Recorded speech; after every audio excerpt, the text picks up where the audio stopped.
Start. Okay, welcome friends. Welcome to 09 AI. Hi, I am Sujal from 09 AI director. Last વાળા વિડીયોમાં આપણે જોયા step by step કે 09 AI માં login કર્યા પછી તમારે શું શું વસ્તુનું સેટિંગ કરવું જોઈએ એમાંનો ખબર. ઓકે, લાસ્ટ વિડીયોમાં જેમ આપણે ચર્ચા કરી હતી કે હું તમને બતાવીશ કે કંપનીમાં કયા કયા સેટિંગનો શું રોલ છે, આજે એ સેટિંગની વાત કરશું. તમારે જો જીએસટીમાં સેકન્ડ હેન્ડ મોબાઈલનું જીએસટીમાં પણ જો તમારે વર્ક કરવું હોય અને એનો રિપોર્ટ ને બધું જાણવું હોય તો એના માટે તમારે અપ્લાય જીએસટી ઓન કરવું જરૂરી છે. તમે એ સેટિંગ અહીંયા ઓન કરી શકો છો. બાકી બધા જીએસટી ને લગતા તમારા આઈડી પાસવર્ડ છે, જે લોકો જીએસટી યુઝ કરતા હશે એ લોકોને આમાં ખ્યાલ આવી જ જશે શું કરવાનું છે. ઈ વે બિલ અને ઈ ઇનવોઇસ તમે ક્લિક કરશો તો જેથી કરીને તમારે બહાર માલ મોકલવો હોય તો એના પર ઇનવોઇસ અને એના પર બિલ બની જશે. એડ પ્રીવિયસ ટેક્સ આ ટેક્સટાઇલ વાળાઓ માટેનું ખાસ ફંક્શન છે, આપણા મોબાઈલ વાળાઓ માટેનું ખાસ ફંક્શન નથી. ઈમેલ કન્ફિગરેશન કે તમારી કોઈ દુકાનની અથવા તો તમારી કોઈ સ્ટોરની કંપનીની એક ઈમેલ કન્ફિગરેશન અહીંયા સેટ કરી દેશો.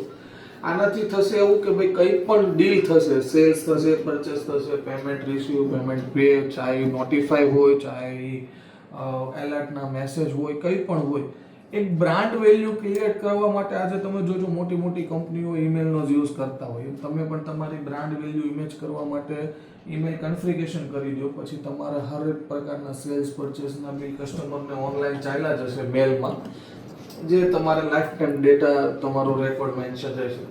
પછી આવે છે જનરલ સેટિંગ. જનરલ સેટિંગમાં આવે છે party bill number is equal to dock number. આ ફંક્શન અહીંયા વર્ક કરે છે કે માની લો જ્યારે તમે કોઈ પણ પરચેસ કરો છો તો પરચેસ કરતી વખતે આપણા હાથમાં સેલ બિલ આવે છે, તો એ જે સેલ બિલ આવે છે તો એનો પોતાનો એક ડોક નંબર હોય છે.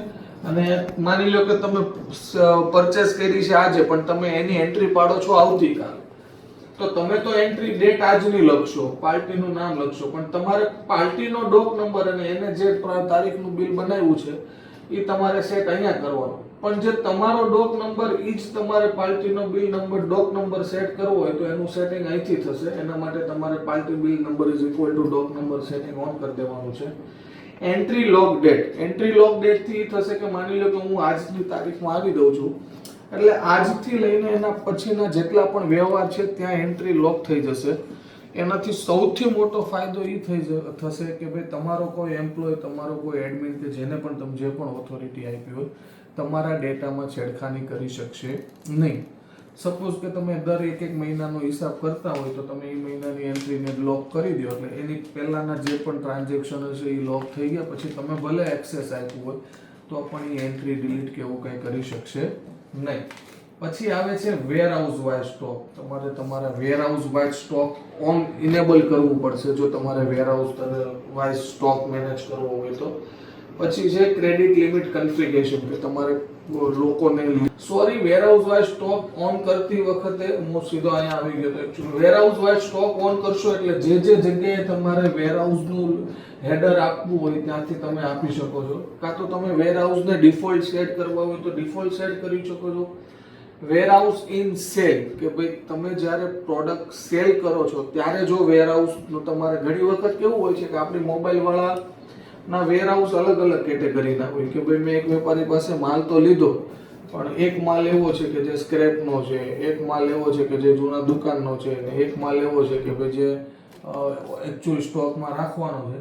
તો આ બધી જ વસ્તુ તમારે જે રીતે સેટ પરચેસમાં સેલ બિલ બનાવતી વખતે, પરચેસ બિલ બનાવતી વખતે વેરહાઉસ લાવવું હોય, આઈએમઆઈ નંબરની બાજુમાં વેરહાઉસ લાવવું હોય, અથવા તો બિલ જ્યાં બિલ જે ભાઈ આ વેપારીનો માલ મારા વેરહાઉસમાં જ મોકલવો છે તો બિલ બનાવતી વખતે પણ ખાલી વેરહાઉસ સિલેક્ટ કરવું હોય તો એના મલ્ટી ઓપ્શન્સ આપણે આપેલા છે, જે પણ એક 09માં જોવા જાવ તો એક એડવાન્સ ફીચર્સ જ છે. તો વેરહાઉસ ઓન કરતી વખતે આ બધા તમારા એક્સેસ ઓપન થશે, એમાંથી તમારે જે સિલેક્ટ કરવું હોય કરી શકો છો. હા, આમાં પણ તમને કાંઈ કન્ફ્યુઝન થાય તો તમે મને પર્સનલી નીચે આપેલા વિડીયોમાં કોલ કરીને પ્રોપર ડિટેલ જાણી શકો છો. એ જ રીતના છે ક્રેડિટ લિમિટ કન્ફિગરેશન કે ભાઈ તમારે કંપનીની કોઈ લિમિટ સેટ કરવી હોય, તમારે ડે વાઇઝ લિમિટ સેટ કરવી હોય, કોઈ કસ્ટમરની લિમિટ સેટ કરવી હોય, કોઈ કસ્ટમરને એ જે માની લો કે લિમિટ સેટ કર્યા પછી એનું બિલ બનવું જોઈએ કે એને ઇગ્નોર કરવો છે કે એને વન કરવી છે કે એને કન્ફર્મનું નોટિફિકેશન આવવું હોય, તો આ બધી જ વસ્તુ તમે અહીંથી સેટ કરી શકો છો. વેન્ડર લિમિટ એક્શન કે ભાઈ કોઈ વેન્ડરને તમે 3 લાખની લિમિટ સેટ કરીને ગયા છો અને તમારો એમ્પ્લોયને 4 લાખનું બિલ બનાવે છે, તો એ અહીંથી તમને અલર્ટ કરશે કે ભાઈ એવું કંઈ થાય તો શું કરવું છે, કન્ફર્મેશન પછી જ બિલ બનાવવું છે કે એને ઇગ્નોર કરવું છે કે એને બ્લોક કરી દેવો છે. એ બધી જ વસ્તુનું સેટિંગ અહીંથી ક્રેડિટ લિમિટ કન્ફિગરેશનમાંથી થશે. સોફ્ટવેર ઓન કરતી વખતે આપણને જે નેગેટિવ સ્ટોક અને નેગેટિવ કેશ એલર્ટ બતાવ્યું હતું એ પણ એનું સેટિંગ પણ તમારે કંપની સેટિંગમાંથી આવશે. નેગેટિવ કેશ અલગ એટલે કે ભાઈ તમારા ગલ્લામાં પૈસા નથી છતાંય તમે એન્ટ્રી પાડો છો એટલે તમારી બેલેન્સ છે એ માઇનસ બતાવશે. તો એ જ્યારે તમે લોગિન કરશો ને ત્યારે તમને એક વખત અલર્ટ આપશે કે ભાઈ આજે તમારી સુજલભાઈ કેશ માઇનસમાં છે, ગલ્લામાં તમારા કેશ કાઉન્ટરમાં પૈસા એડ કરો. સેમ એ જ રીતનું નેગેટિવ સ્ટોક અલર્ટ કે ભાઈ તમારી પાસે પ્રોડક્ટ ના હોવા છતાંય તમે બિલ બનાવ્યા છે, તો આનાથી બી તમને ફાયદો થશે જ કે ભાઈ જે વસ્તુ હાજરમાં નથી છતાંય છોકરાઓ એના બિલ બનાવી નાખે છે, અથવા તો આ વસ્તુના બિલ બનાવી નાખ્યા છે પણ આપણે સ્ટોક હાજરમાં નથી અને લોકોને પ્રોડક્ટ આપવાની છે, તો તમને એક અલર્ટ નોટિફિકેશન આપશે કે ભાઈ નેગેટિવ સ્ટોક અલર્ટ. એવી જ રીતના મિનિમમ સ્ટોક થાય કે ભાઈ તમારે એક લિમિટ સેટ કરી હોય કે ભાઈ 2 ફોન થાય એટલે મને અલર્ટ મળી જવું જોઈએ, તો એ અલગ અલગ વાઇઝ તમારે એમાં અલર્ટ અને સ્ટોક મેનેજમેન્ટમાં તમને અલર્ટ આપેલા છે. સિંક્રોનાઇઝ 09 AI નું એક હાર્ડ ગણીને ચાલો કે ટોપ 1 ફીચર્સ ગણીને ચાલો, આ સૌથી એડવાન્સ ફીચર્સ છે. આ ફીચર્સની ખાસિયત એ છે કે જે તમારા એકાઉન્ટિંગમાં જે વ્યક્તિ બેઠેલો છે અથવા તો તમારે એ વ્યક્તિને નથી પણ રાખવું અને તમારે સ્માર્ટ એકાઉન્ટિંગ યુઝ કરવું છે, તો સિંક્રોનાઇઝ કન્ફિગરેશન સૌથી બેસ્ટ અને એડવાન્સ ઓપ્શન છે. હવે આ શું છે કે તમે સિંક્રોનાઇઝ ઓન કરી દો છો. માની લો કે આજે આપણે બંને 09 AI યુઝ કરીએ છીએ અને આપણે બંનેની માલની લેવડ દેવડ બહુ સારી એવી થાય છે, ડેઈલીના 1 ફોન કયો કે 5 ફોન કયો કે મહિનાના 25 ફોન કયો. આપણે બંને જો સિંક્રોનાઇઝ કોડથી એડ હશું, મીન્સ કે આ સિંક્રોનાઇઝ કોડ તમારામાં અને તમારો સિંક્રોનાઇઝ કોડ મારામાં જ્યારે પરચેસ કરતી વખતે અકાઉન્ટ માસ્ટરમાં એડ કરી દેશું, તો આનાથી ફાયદો એ થશે કે તમારું જે સેલ છે એ ઓટોમેટિક મારું પરચેસ બની જશે.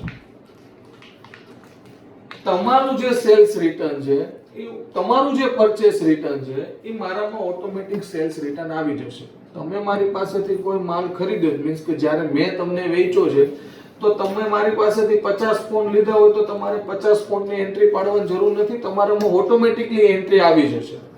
તમારે ખાલી ક્લિક કરો, 50 ફોનનો સ્ટોક તમારા પરચેસ લિસ્ટમાં. હવે તમે મારી પાસેથી માલ તો પરચેસ કરી લીધો પણ ફોનમાં કંઈક પ્રોબ્લેમનું છે, તમે મને પાછો આપશો તો તમે શું કરશો? પરચેસ રિટર્ન કરશો. તો તમે જેવું પરચેસ રિટર્ન કરશો એટલે મેં તો તમને માલ સેલ કર્યો હતો એટલે મારામાં તો સેલ્સ રિટર્ન આવી જશે. તો ઓટોમેટિક મારામાં તમારું પરચેસ રિટર્ન, મારામાં સેલ્સ રિટર્ન. એટલે તમે જોવો કે આજે તમારે પરચેસની એન્ટ્રી, હું અહીંથી સેલની એન્ટ્રી પાડું છું તો તમારે પરચેસની એન્ટ્રી નથી પાડવાની, અને તમે મને કોઈ માલ રિટર્ન મોકલો છો તો મારે સેલ્સ એન્ટ્રી પાડવાની નથી. એટલે કે આમાં લગતા જે 5-15 મિનિટ કે 10 મિનિટ બી હશે ને તો તમે ને હું આપણે ફ્રી. એ જ રીતના રિસીવ ડે બુક કે માની લો કે તમે એક રિપેરિંગના મોબાઈલ ધારક છો, તમે રિપેરિંગ કરો છો અને હું એક દુકાનદાર છું, હું રિપેરિંગમાં ફોન આપું, તો હું જેવો તમને રિપેરિંગમાં ફોન મોકલીશ તો તમારામાં ઓટોમેટિક રિસીવ થઈ જશે કે ભાઈ સુજલનો ફોન મારી પાસે રિપેરિંગમાં આવ્યો. આપણે મોબાઈલ રિપેરિંગ વાળા તમે જોયા જ હશે કે તમે 5 ફોન લેવા જાઓ એટલે ચોપડામાં એન્ટ્રી પાડતો હોય છે. તો હવે એને એ ચોપડામાં એન્ટ્રી પાડવાની જરૂર નથી. તો જો એ 09 AI પણ યુઝ કરે છે હિસાબ કિતાબ માટે અને આના બધા માટે, તો તમે જે ફોન એને રિપેરિંગમાં આપ્યો હશે એ એનામાં ઓટોમેટિક રિસીવ બતાવી દેશે. એ જ રીતના કેશ અને એ જ રીતના બેંક. આજે મેં તમને માલ સેલ કર્યો છે તો તમે મને પૈસા તો આપશો. તમે મને જો કેશમાંથી પૈસા આપશો તો ઓટોમેટિક મારા કેશ બેંકમાં આવી જશે, અને તમે મને જો બેંકમાં આપશો, અહીંયા મેં ડે બુક આ સિલેક્ટ કરી છે, તમારે જે ડે બુક સિલેક્ટ કરવી તમે કરી શકો છો. તમે મને બેંકમાં પૈસા આપશો તો ઓટોમેટિક મારા બેંકમાં પૈસા જમા થઈ જશે, હિસાબ કિતાબમાં નહીં કે અકાઉન્ટમાં. જો કે અકાઉન્ટમાં આપશો એટલે એમાં જમા તો થઈ જ જાય. એ જ રીતના છે વોટ્સઅપ સેટિંગ, તમારે તમારા નંબરને રજીસ્ટ્રેશન કરવું હોય તો અહીંથી થશે. એ જ રીતના છે સેલ્સ પરચેસ પ્રાઇસ વેરીફાઈડ. આ જે ફંક્શન જે મેં વિડીયોમાં તમને ડેમોમાં એક્સપ્લેન કરેલો છે કે તમારો કોઈ એમ્પ્લોય અથવા તો તમે જ્યારે પણ ખરીદીથી ઓછી કિંમતમાં બિલ બનાવશો તો તમને અલર્ટ કરી દેશે કે સુજલભાઈ આનું બિલ બનશે નહીં, કેમ કે આની ખરીદી તમારી સેલ્સ પ્રાઇસ કરતાં વધારે છે. આનાથી ફાયદો એ થશે કે તમને થતી નુકસાનીમાં બચાવી દેશે, પ્લસ તમારો કોઈ એમ્પ્લોય એના સગા સંબંધીને જાણી જોઈને તમને ખબર વગરનો પ્રાઇસ ઓછી કિંમતમાં વેચે છે તો તમને અલર્ટ મળી જશે. બીજું છે બર્થ અને એનિવર્સરી વિશ. જ્યારે તમે કંપની કોઈ કસ્ટમરને ફોન વેચો છો અને ત્યારે તમે એની બેઝિક ડિટેલમાં આ વસ્તુ એડ કરી દો છો, તો એક બ્રાન્ડ ઇમેજ ક્રિએટ કરવા માટે તમારે એને બર્થડે વિશનો કે એનિવર્સરી વિશનો મેસેજ કરવો હોય તો તમે એને ડિફોલ્ટમાં સેટ કરી શકો છો. આ છે ચેક પેબલ. આ છે ચેક બેલ. ચેક બેલમાં તમારે due receivable colour, over receivable કલરનો, ડ્યુ પેબલનો કલર કે ઓવર ડ્યુ પેબલનો કલર તમારે તમારી જાતે મનપસંદ કલરમાં કસ્ટમાઇઝ કરવો હોય તો એ પણ તમે આમાં કરી શકો છો. તો આ છે 09 AI માં લોગિન કરતી વખત એના ફર્સ્ટ સ્ટેપ. જ્યારે પણ તમે 09 AI નો પ્લાન પરચેસ કરો છો તો સૌથી પહેલા આ 3 વિડીયોને નોટ કરીને એને લગતા તમારી રિક્વાયરમેન્ટના સેટિંગ ઓન કરવા, પછી આગળના વિડીયો જોઈને સેલ્સ કઈ રીતે થાય, પરચેસ કઈ રીતે થાય, સ્ટોકની લેવડ દેવડ કઈ રીતે થાય, નોટિફાઈ વગેરે વગેરે તમને નેક્સ્ટ વિડીયોમાં બતાવશું. Thank you.